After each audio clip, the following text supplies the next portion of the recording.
Have you figured out your niche? Are you helping adding value to other people's lives? Then you're in the right place. Welcome to Munira's Musings with your host, co-author of Conversations with Top Real Estate Investors Volume 3, Munira Zahabi.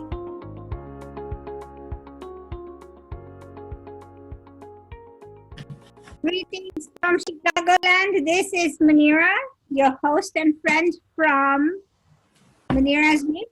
How are you? Thank you so much for joining us. Our guest today is the relationship expert, Alan Watts, all the way from UK, England. Hi, Alan. Thank you so much for joining us. No worries. My pleasure.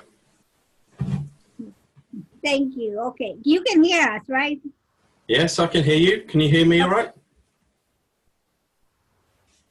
Yes. Thank you so much for, Munira's Musings. Let me introduce you. Sorry. Rewind, start again. Okay. There is a rewind button here. Before we dive into this exciting conversation with Alan Watts and talk about his niche, let me tell you a little bit about who I am and what I do. I am the niche navigator. I am Munira Zahabi. I live in Chicago, and I am, I help people. I help coaches and I help business owners find their niche, because having a niche is very important. It saves you time, money, frustration, because having a niche is a roadmap to where you want to go. You dreamt it, but you don't know how to get there. I am the person that you work with. In the interim, I started Munira's Musings because I met so many people with cool niches, and they were helping people by using their niche.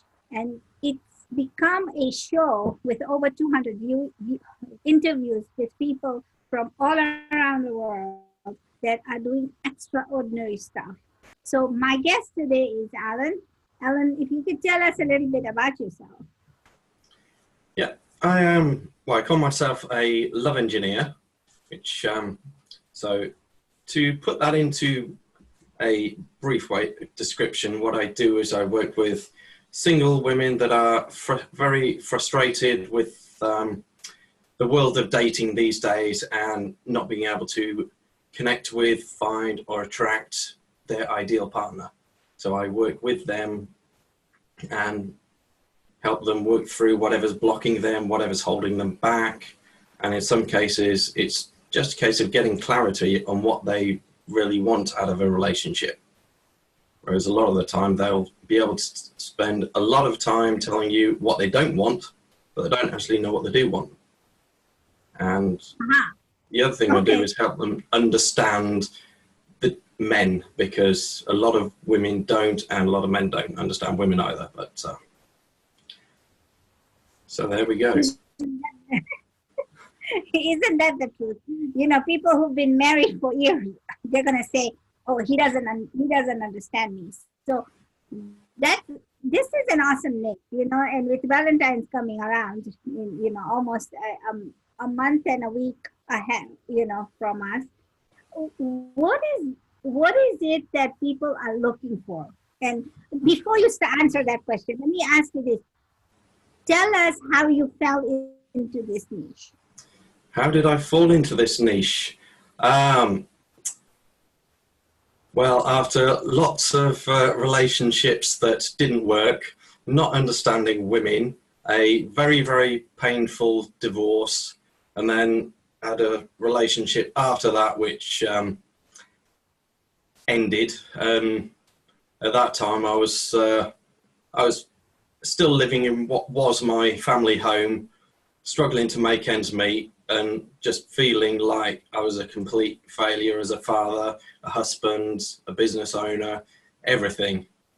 And it's like, okay, I've got to sort something out here. So turn things around with my business. And up until that point, what I thought women wanted was like 180 degrees off what they really want. And I also got a lot more clear on what I wanted in a relationship as well, and spent thousands of pounds on personal development, learning about myself, learning about other people, and in the process learned a lot more about the differences between men and women on just about every level, and a lot of things that we seem to be missing, and the conditioning that we pick up over the years, which really doesn't help. Okay, so your circumstances of life brought you here. Started analyzing that issue and said, okay, how can I fix it? So what was your breakthrough when you said women don't know what they want and men don't know what women want, and it's like nobody knows what they want, but it's not so, it's very difficult to pin down to one different thing, as like we misunderstand each other with our own personalities, and is one thing, and that doesn't have to be an intimate relationship. It can be a family, works, friends, children, all of the above. But one of the biggest for me was the energy and vibration, and also understanding the things on an emotional level, because as with many men, I was kind of led to believe that men don't feel anything. It's a sign of weakness to show any emotions. So you end up walking around a little bit like a robot, just existing and not feeling anything. And someone will say, well, how do you feel about that? And you're like, what does that mean? How do I know? So that's a very big thing for me. Not only learning what the emotions are, but how to deal with them, and just saying, get down, get down, get down. Because whenever you bury them, they tend to come back and bite you in the rear end at a very inappropriate moment. Normally when you're into the next relationship. So you are a coach. Yes. And you're taking what you've learned and you are helping women, single women, find what they are seeking by analyzing. So when you talk to your clients, what is the one thing that they are missing? I mean, you should have heard something that's a commonality.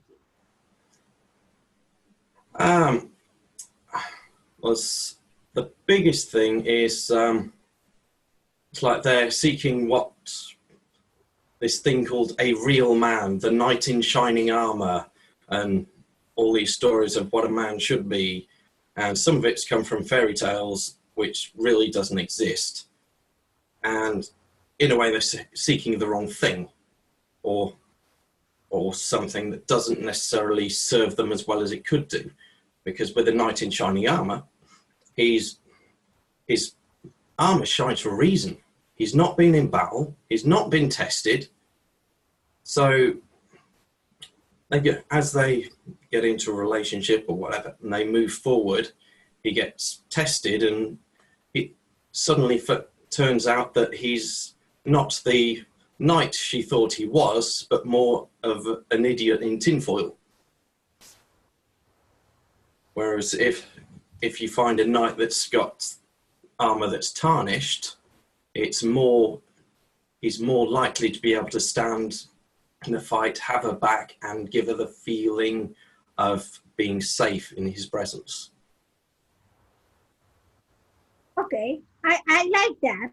I like the fact that, knight in armor is just an analogy and they haven't been tested. I like that very much. But I'm just trying to figure out, what is it that women are looking for in men, and how do they understand, right? I mean, we've all been, you said you've gone through divorce, I have too, and relationships are funny, and I'll tell you, like this fellow, and I would invite him over to do things and he would just show up. And, it's like, is he interested in a relationship, or is he just playing me or stringing me along, right? So Yeah. how do you just go out and ask this guy, say, what is your intention?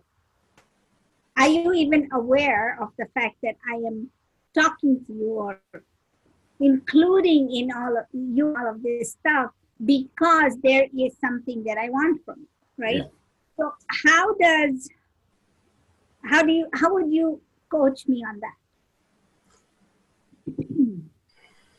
How would I coach you on that? First question I would follow that with is how clear are you on what you actually want within your man, whether it's the man you're talking to or your ideal man.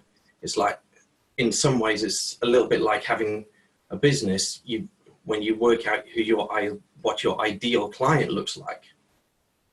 As if your ideal client is just a person with a pulse, you've got such a wide array, but the more you narrow it down, the more you work out what your own boundaries are and what you're willing to accept in a relationship, then it becomes a lot more clear.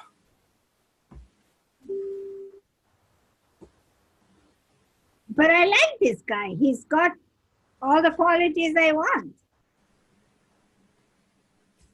And another thing that can affect the man is depending on what stage of life he goes through. As at certain stages, men just cannot commit to a relationship, and some are just emotionally unavailable. If they're like me when the way I used to be, when I didn't realize I had emotions, let alone I needed to share them, he's not going to be able to share them with you, no matter how much you like him. Okay, I understand that. So how women know he is emotionally ready or not? It's a very difficult thing to actually know, but it will show up in the way that he behaves. If he's doesn't sort of or can't tell you how he feels about different things, he's not really showing up, not present. He's just sort of he turns up, takes you out for dinner, maybe he pays, maybe you split the bill, and doesn't really have an in-depth conversation to really get to know you and get to know where you want to be and what kind of relationship you're looking for, then chances are he's not looking for a relationship. A man who is in his masculine energy and really wants that relationship and really wants that lady, he will step up. He will take the lead. He will let her know that he wants a relationship, not just a one night or a friend, and it will be very direct.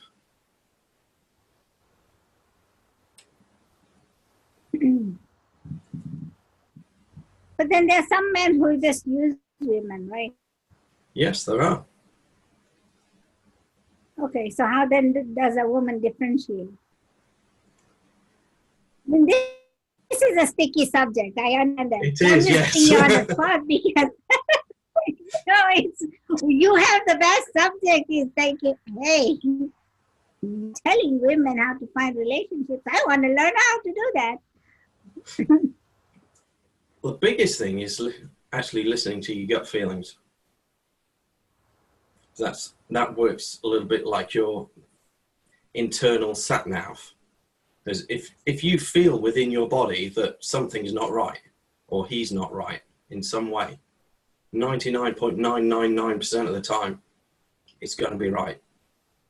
You may not know what that thing is, but it will be giving you that caution flag. So trust your gut, right? Very much so. Okay. So when women come to you, right? And you're the relationship expert, but then people come to you for advice, they are asking you for a lot of assurance is the word, yes. right? It's like, he said he said this, what do you think I should do now, right? So what do you tell women? I mean, apart from being cautious, are you telling them not to venture out? Are you telling them, I mean, you're talking about traditional dating. Dating, again, these days is okay. These days you find people online dating and finding it that's working for some people and some people it's not. So, I mean, what is the advice? I mean, if you go on a Facebook Live to give advice to people, what would you say? I'm just sorry. One thing that really does make a difference is knowing where you're at within yourself. Okay. Because it's all very well and good saying, this here is my ideal man. He's my right man. That's what I'm seeking. Next question then is, what kind of woman is that man going to be attracted to? So if that man is, say, successful, he's got his own business, he's family orientated, values honesty, integrity, he's in his masculine presence, he makes her feel safe, and he values the time he spends with her, and all that, those kind of things. And the woman he's attracted to is here on an energy level. If she's vibrating down here, they're not going to, just not going to connect. So it's a case of finding out who he is, and okay, now how do we get you to that place up there? Then the magic starts to happen. Okay. I mean, that makes sense. But I'm going to ask you another question. So do you know how the energizing works? I mean, we don't have the batteries. We don't do the energizer batteries. But how does that work so a woman can go from here and match this guy's energy? How does she do that? How does she do that? A lot of it can be what she's focusing on and her feelings and all that kind of thing. If I just duck over here for a minute. So if we say life is, imagine you're driving down the road of life in your car, and you come to a roundabout. I'm not sure if you have those in America or not. And you go around that way, think, I'll go down there, but there's no actual road signs to tell you where you're going. So you think, okay, I don't want to go that way. So you keep going around, and there's another entrance there. But there's a barrier there, you can't get through. So, okay, if I can't get through there, the only way I can go is down that way, but that's one-way street. I can't go backwards. I can't go back to last year and change these things that I didn't like. So the only option you have is to go down here. And that brings you to another roundabout, which over here in England, a lot of the roundabouts have extra little signs where businesses can sponsor them. And this roundabout here is sponsored by Worry. Have you ever met anybody that worries? All the time. If I knew all the time. One person who does. And as crazy as it sounds, some people live in Worry Town. They don't venture out. They just worry about everything all the time. Hello, I'm one of them. And some people are not satisfied with worry. So they keep going. They keep going where? They keep going down that road, and they come to anxiety. Uh-huh.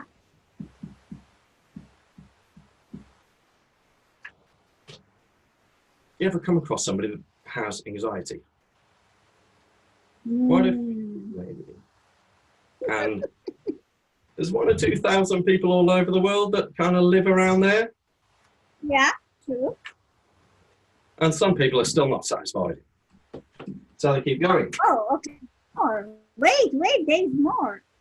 There is more.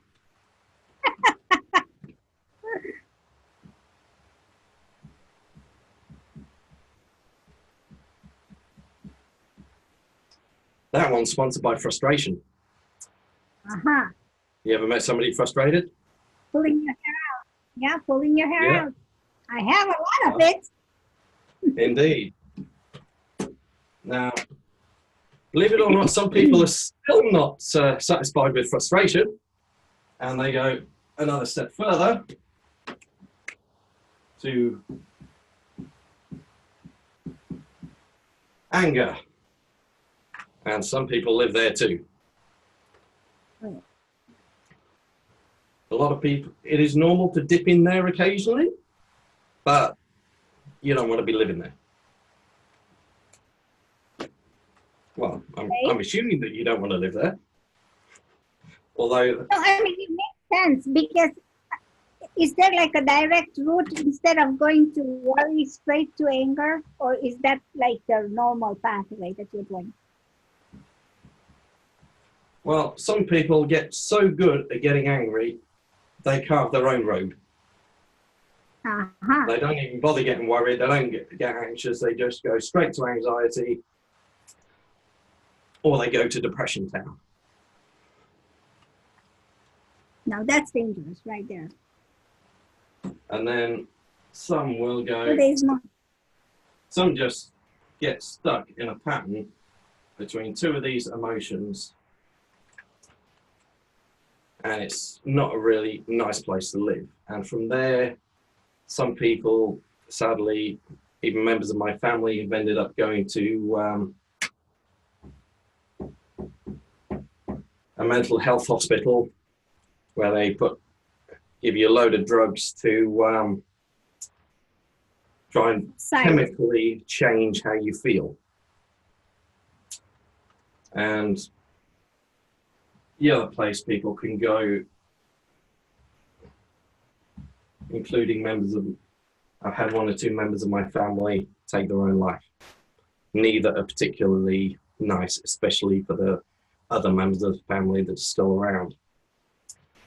So once you get into the personal development world, you go to these seminars and people tell you, oh, you don't need to be there. You don't, where else am I going to go? I can't go there. There's a barrier. Sometimes there's a little bit of a gap in there to McDonald's or KFC, and there's a few people hang around there. It's because they know they don't want to be there, but they don't know how to get up there. So just to divert just a little bit, a friend of mine, I went out for a quiet drink with him a few weeks ago, and when we left, he's a personal trainer, fitness freak. Being in his 20s, he can get away with some of the fast food stuff. So he's like, "Hey, can we go and get a burger on the way home?" So, yeah, why not? So went to the burger house in Stratford-on-Avon, had some food, then drove out down a one-way street. Come to the end of it, and there's these 2 posts sticking up out the road.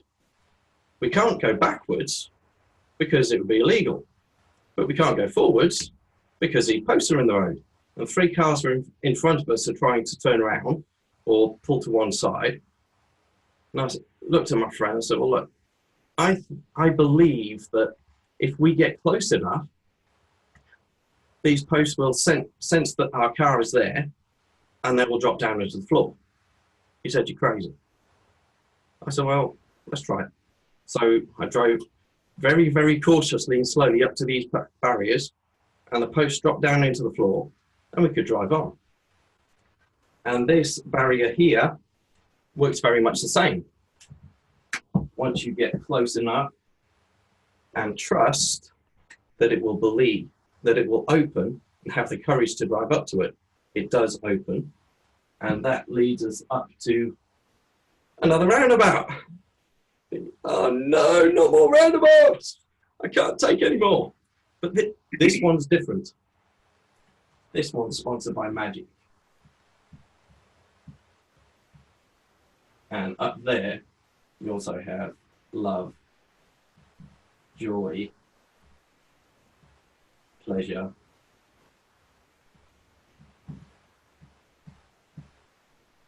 and peace.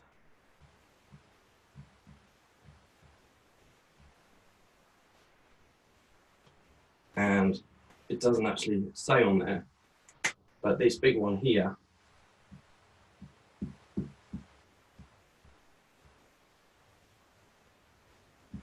is sponsored by choice.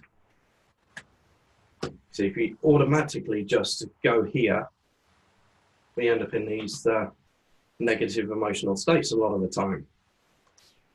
And what happens is, when we describe our ideal partner, we're describing somebody up here.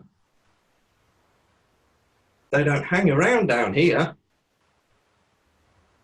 So we have to find a way of getting ourselves up there so that we can find and attract our ideal partner. As I don't know anybody that says, hey, I really want to be in a relationship with somebody that's depressed or angry all the time.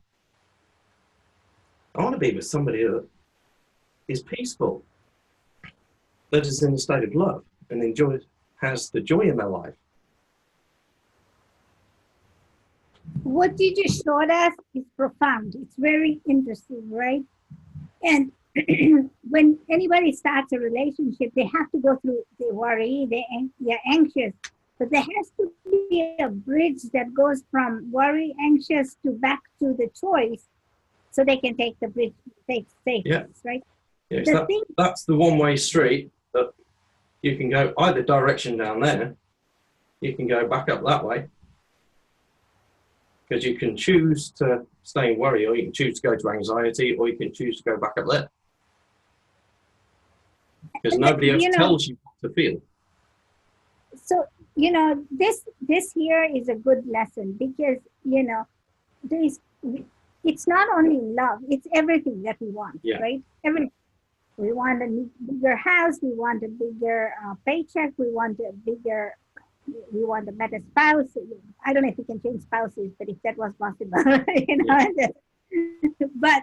but the thing is, you've already got this person. So I'm going to go to a question. So you've already got a spouse where you're now anxious and worried and all that. How does one find this way back to get back on the choice circle? Because now I'm talking about, okay, you already found a person and you kind of like him. And when I was married to my first husband, my late husband, already tied the knot. What is it that you do next? I mean, how do you get from where you are in frustration, anger, instead of going into suicide or depression or mental hospital? How do you do that so that you're coming back to peace? I mean, how do you because you found the person, and I'm just going to be a devil's advocate here. There are people out there who say that a woman usually marries a man who is like their father, right? And as I got closer to this, I've noticed a lot of women, especially people whose parents have been, they've married people just like their father, or you'll hear women saying, oh my God, he's just like my father. He does this exactly like my father, So you've already reached there. Now you found the person, you've been happy, and first few years are blissful, but then you start throwing things at each other, and which happens, of course. But now, how do you find the rationality to go back into the people side? Can you answer? Okay. Well, yeah, that is a great question. And if I just put some dividing lines here a little bit. I forgive in advance because I know you work strategically with single, but Yeah. being a love engineer, this question will come up, so I might as well ask in public. Absolutely. So up here, there is about 4% of the world's population. There's gap in the middle, kind of the fast food restaurants or no man's land, if you like. There are 9%. And down here, there are 80, what's that? 87%. Now, the biggest difference between these two is which version of themselves they are living in.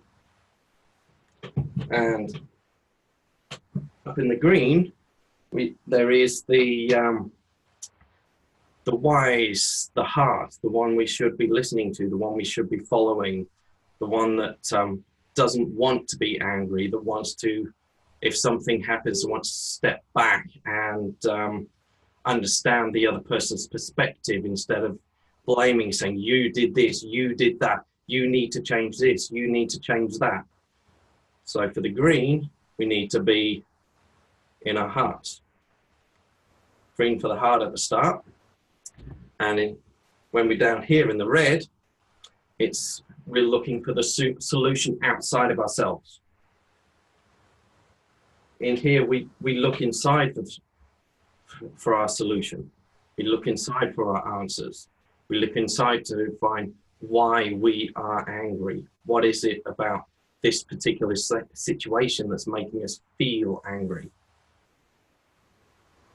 Whereas the anger is, or those negative emotions, are a lot bigger. They shout a heck of a lot louder. Yes, I have raided the kids' toy cupboard. No, but you know what? I'm thinking about what is the red thing that's going to come up, and it's the angry bird. It's perfect for this. I couldn't find Darth Vader in red. So if you're in the red, you're in your head. If you're in the green, you're in your heart. So when these challenges come up, ask yourself, what is my outcome here? Do I want to be right, or do I want to be happy? Because if you want to be right, you really don't give a monkey's about how your partner feels. You just want to prove them wrong. It's like watching the politics. You got this side saying, this is the way it is. Like, if he says it's this way, I've got to say it's that way because we are the opposite. Like, you got the left wing, the right wing. Yeah, same bird. The only way it's going to fly is when you two both start working together, but that's another story. No, and you bring a wonderful point, and you've been awesome because you've helped me understand. I'm sure the audience watching, they've understood this because, hey, you know what, folks, if you like what you're seeing, then you want to work with Alan, just reach out to him. He's the love engineer, and he's giving us this ideas where red is in your head and then blue in your heart. But the thing is, it's like that for everything. You can use his concepts for anything, your business, your work, your job, your relationship, only if your spouse or beloved or the person that you're eyeing, but also with your kids, right? Because this is what happens. Any relationship, and this is perfect. I mean, I know you work only with single women, but you can take what he's teaching you and apply it in your life where it's become subjective to everything, and this is what the religions teach us too, right? Don't get angry, think with your heart, not with your head, right? The religion is a very, very good point. Jesus, Muhammad, Buddha, all those guys, they lived up here, they taught from up here. These days, religion is filtered through here. Yeah, because people are instigating the teachings, It's like saying, if you don't do this, that, or the other, you're not good enough and you're going to go to hell. Jesus was more like, well, actually, love each other, you're going to go to heaven. It's not about, so you're good enough, you're not good enough, because God forgives everything anyway. And this down here is the home of the ego. Ego, yes. Which, if you take Dr. Wayne Dyer's description, ego stands for edge, God's out.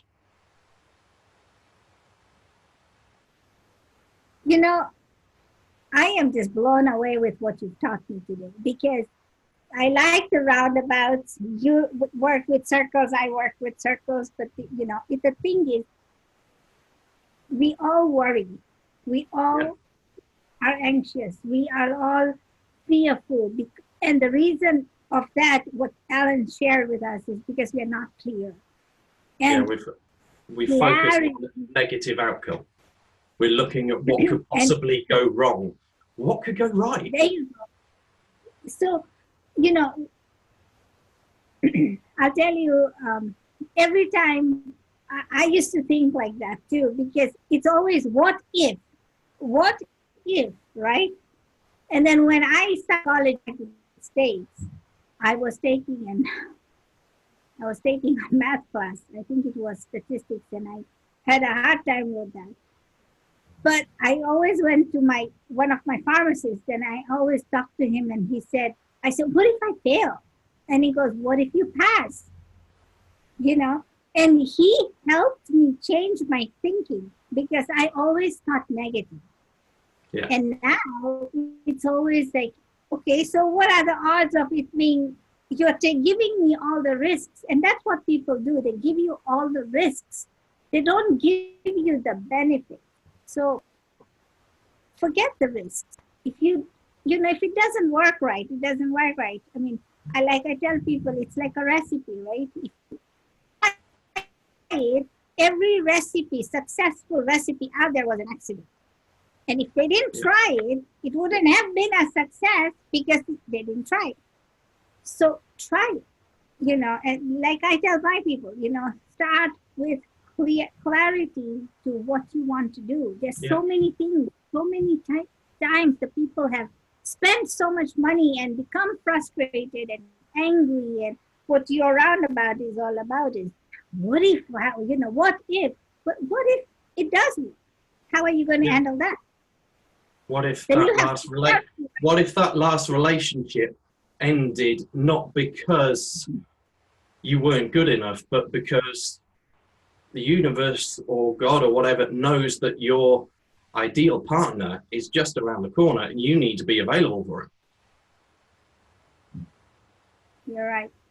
This has been a very eye-opening interview. Thank you so much. And it's not only an interview, I think of it as a class now, because you know what, you just taught me something. I mean, everybody that I have interviewed has taught me something, but you literally had a whiteboard ready for this, and okay, let's just talk about this, so that's a good thing. I really appreciate you. Thank you so much. For more information, so Alan, how do people find you? The best way is on Facebook. I haven't got a website that's live at the moment, so the best way is look me up on Facebook. The main link, my page is the official Love Engineer. Okay. And I also have a closed community group, which is predominantly for clients or people I know that are farther along that journey that can help support and lead other people in getting up there, which is also very useful. And I'm also looking at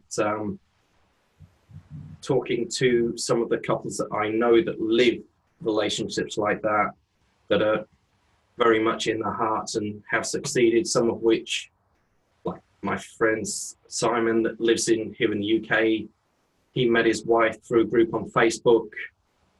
She lived in Las Vegas, and now they're married, living together very, very happily. So I know it's possible. So I'm looking at getting couples interviews and finding out what were your biggest challenges in getting together and building your relationships, and how did you overcome them, and all that kind of thing as well. You know, one thing about Alan is that everybody is looking for happiness. Oh, and yeah. if you look in the wrong place, If you look out there, you're never going to find it. It's in there. There you go.